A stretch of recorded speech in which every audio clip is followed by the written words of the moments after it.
Hey everyone, welcome to another episode of Marketing 101 for Chiropractors. I got a really cool guest this week, Iggy Fanlow. He's from Cloud MedSpawns, and he's going to talk about something really outside the box. I've been talking about this, if you've been listening the last few months, about growing and scaling.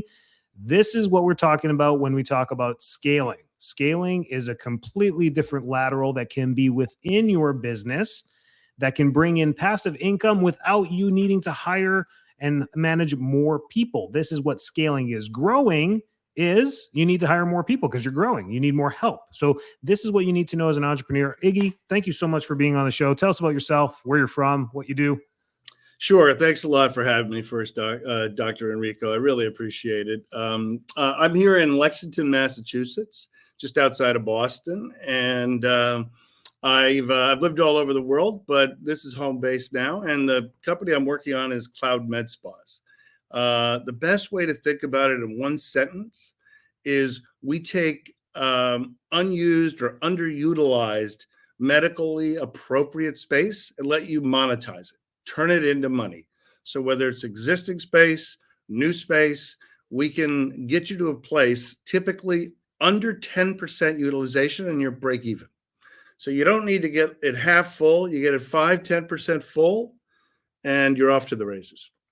That's fantastic. I mean, I've been going through this right now in my business where we expanded, we got our own building, and we had an idea, and it didn't really come to fruition at the beginning. And then you've got this extra rooms, and you don't know what to do with. We makeshifted a podcast room in the meantime because we're just not using the space. But we ended up figuring it out very similar to what you have created with MedSpa.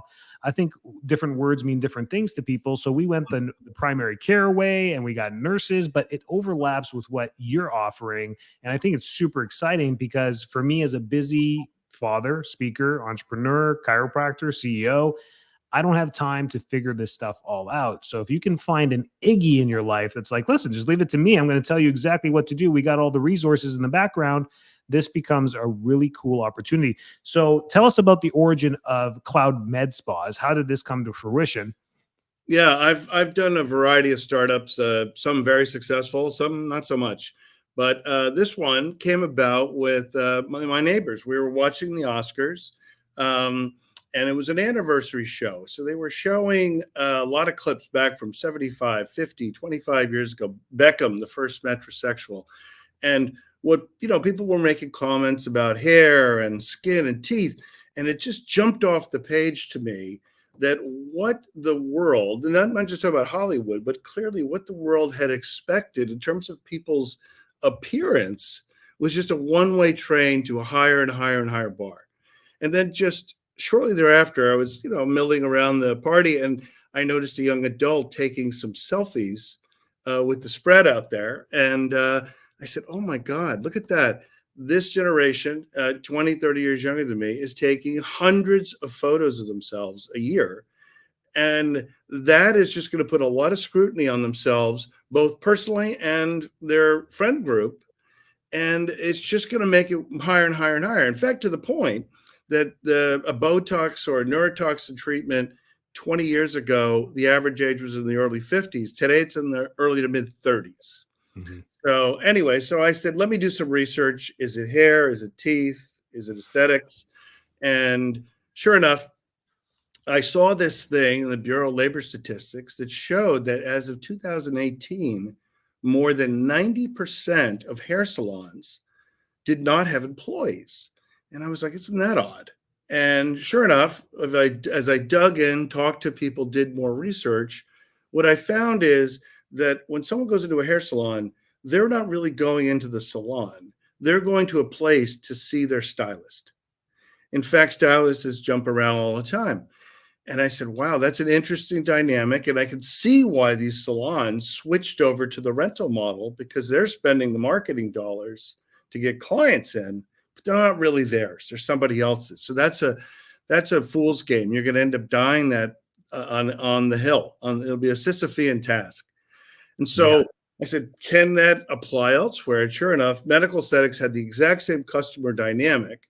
It was much more complicated because of medical directors and malpractice insurance and, vendor products and machines and inventory management and all kinds of issues that don't apply in hair care. I said, boy, if somebody could put together that package in a software and services model and let any landlord turn their excess space or new space into a med spa for others, but they're a landlord. That's it. They're not involved in the medical treatment. They're just renting it out. They don't have liability as long as none of their employees are practicing. They're just the landlord providing the services. They can monetize space, so like I said, 5-10% utilization and their break even, and everything up other than that is gravy.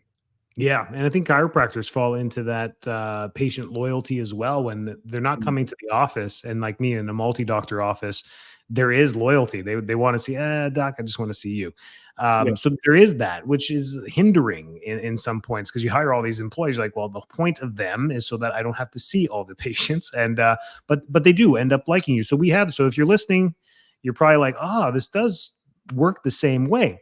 So the best solution to this, which is the solution, is to just break yourself away from doing more stuff. And that's where you come in and say, well, listen, if you got the space, we don't need you. We don't need your flesh and blood. We just need your space in there. And then you can fill that with whatever. And Iggy's got a lot of different ideas and opportunities when it comes to med spa. Chiropractors think about med spa like, we don't do any of that stuff. We're not doing Botox. Well, you don't have to do Botox. There's a lot of other cool stuff you can do, from weight loss, consulting, health and wellness coaching. There's so many things you can do, and other Mhm. people that are eager to do. And I think you're tapping into an amazing market because people want to work in chiropractic offices. Professionals Yeah. want to Yeah. be in that niche because they just love the patient base that comes in, mostly all cash, healthy people. We're not getting the people with severe diseases, that's the medical doctors. So we're getting healthy, vital people coming in, and you offer an IV, they're going to probably say yes. You're going to offer some weight loss, they're probably going to say yes. And I'm going to tell you, because I do it myself and I know the answer is usually yes. So this is great stuff. So who else in the space is doing this? Like who's your competitors? Who else could you look to do this? I really don't know of many that do what you do. There's not really any big ones. I'm sure there's some small ones, but I think scale gives you a lot of advantages. We think the only real proprietary software for this platform, so we can handle rentals of machines, rentals of devices, inventory management, um, and then we're building out payment processing. Well, we have payment processing between the med spa or the space owner and the provider, but now between the provider and the patient scheduling. So it's a total business in a box for an injector provider. And then for the a spa owner or space owner, really, all we're asking is if you have your space, the only other thing you need is a small critical mass of providers, injectors in your local community. You get them in there and they'll start to really print money. I mean, the math in the United States is you do a neurotoxin treatment, it costs about $400 or $500 for a treatment. You can do them in 15 minutes if you're an experienced provider, but you can do 2 in an hour very easily. So you're making a gross because they're charging the patient. The space or us aren't involved in that charge. We'll facilitate it, but we don't get a piece of it. So they get the full gross, 800 to 1,000, rent the room. I mean, the neurotoxin costs 40%, so $300 to $400, and then they rent the room for 80 to 100. They net about 450 to 500 an hour. I know that sounds ridiculous, but it is Mhm. absolutely true. Absolutely true. We have dozens of examples of uh, nurses working 10 hours a week actually injecting, probably doing some marketing and stuff and accounting, but 10 hours a week injecting, they're making six figures, over $100,000 working 10 hours a week, completely in control of their own schedule, no overheads. They show up, they do their business, they interact with their clients. Hopefully, they do great work. They leave. It's cleaned Yeah. up for them. No rent, no utilities, no internet, nothing. Right. And then for the person that owns the building, they're collecting the rent. they're collecting the rent. I mean, like I said, the break even's below 10. I mean, you know, probably you said you're in Tampa. I'm guessing rent in the Tampa area per square foot per month, maybe $2. I'm guessing in that range, maybe $2 a month, $24 a year. So Yeah, yeah. With Cam, we're probably in the yeah, 30s now. Everything's okay, jumped up. 30. So do $2.50 on 1,000 square feet. Yeah. You know, you're talking $2,500 a month in rent, and in 1,000 square feet, you could easily get 4 rooms. Yep. And 4 rooms times, you do the math, 8 hours a day, 30. Also, you're talking about 1,000 hours. If you're charging $80 an hour, that's $80,000. You only have to cover 2,500. That's 3%, little over Yes. 3% break. I mean, if you have a community, small space, clean space, and you have a community you can tap into, not everyone's going to say yes, but they're going to learn. They're doing so well. Mhm. It's a gold mine for everybody. It is, yeah. The providers win, and I think that's where a lot of us in our industry get into trouble. We try and bring in other providers. They're not as good entrepreneurs as you are. They can't build a client base, yada yada yada. But this industry builds it itself. I wish chiropractic had the allure of Botox. We don't, Yeah, yeah, unfortunately. So it's a lot more yeah, convincing. It's a lot more. yeah, People don't know that they need us until they find yeah, out that they need us. yeah, So that's different. So that's really cool. That the metrics make sense when it comes to this. And guys, I'm doing this in my practice, so we're doing the primary care, the IV therapy, staying in congruence with our holistic model. No, we don't offer Botox. No, we don't offer fillers. We don't do that stuff just because I don't think our patient base comes to us for that. But there's many chiropractors that do. You're in downtown Boston, you're in Beverly Hills, you're in Scottsdale. I mean, and you're a chiropractor. I mean, you might want to be looking at this stuff too. But there's so many different options. You can get machines. You were telling me in the green yeah, room that yeah. you can get access to the entire spa industry. And tell us about that, how that works. We don't have to buy the machine outright for $100,000. There's ways to work around this and Yeah, make it work.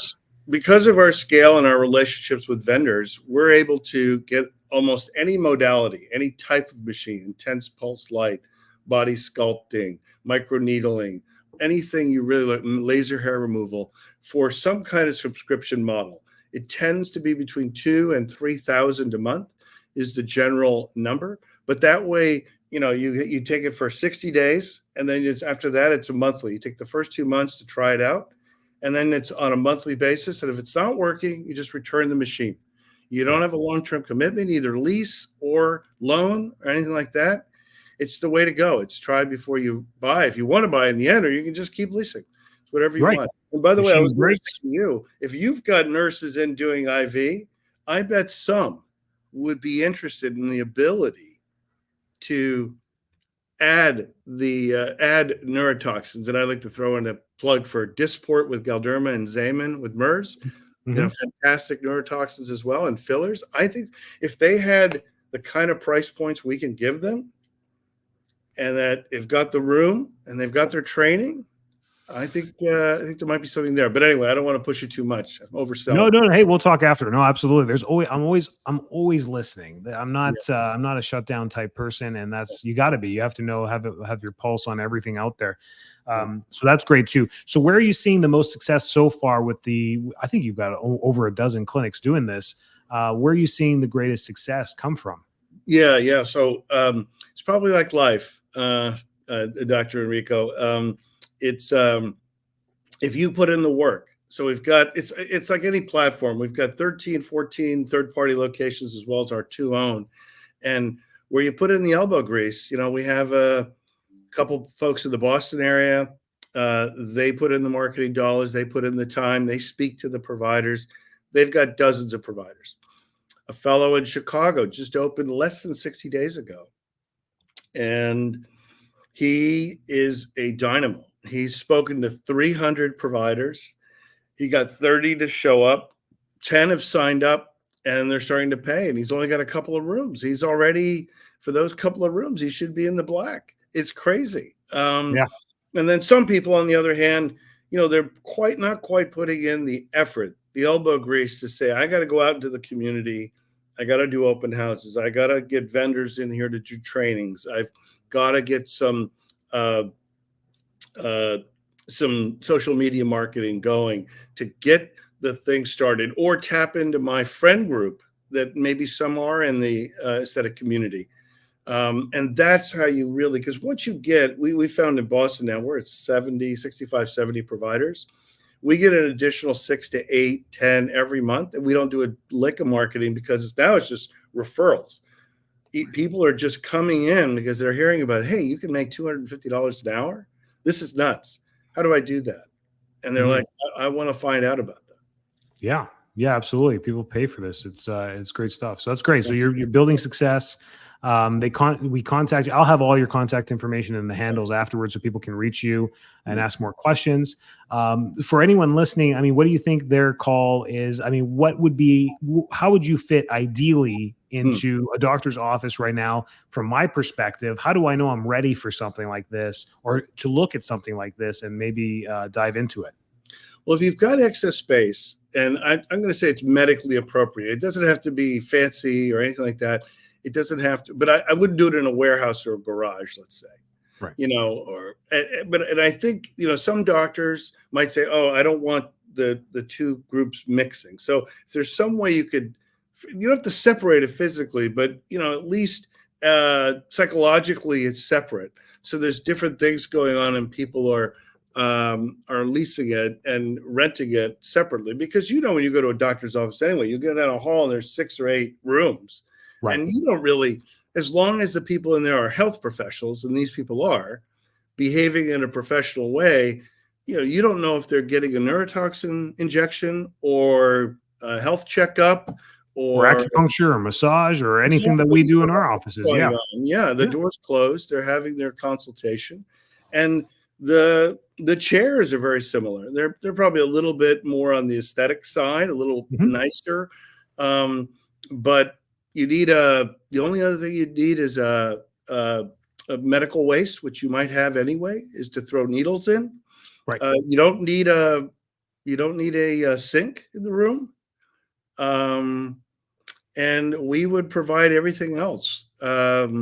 We would connect you with vendors. We do the software, inventory management, great prices, machines if you want them. You get the people and you have some space that's appropriate. I think we can spin that into gold.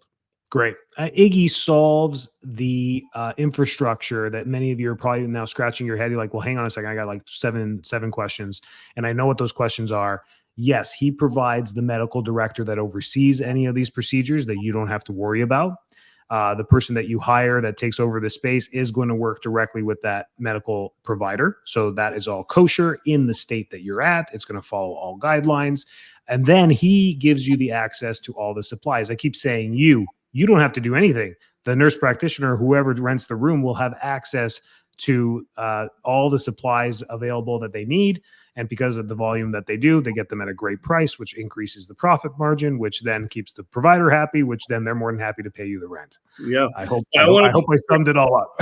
You don't have, if you do it correctly and you don't have employees doing treatments, you as the owner have no medical liability for this. These individual providers are trained. We make sure they have a medical director license, insurance. Otherwise, they can't purchase through our app. They can't interact. And we introduce them, the providers, to medical directors in the state, and they set up their own personal relationship with a medical director. And that's quite very common. But you don't have to be party to that. We don't want to be party to it either. This is just, we're facilitating. We're software. You're a landlord. These guys are a tiny little LLC doing aesthetic treatments. Yes.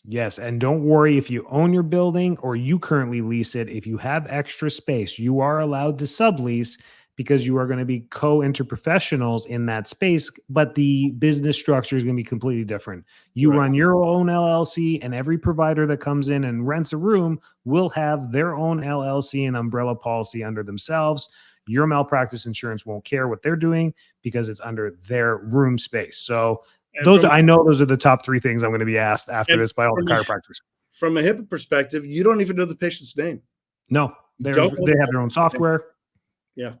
It's great. Yeah.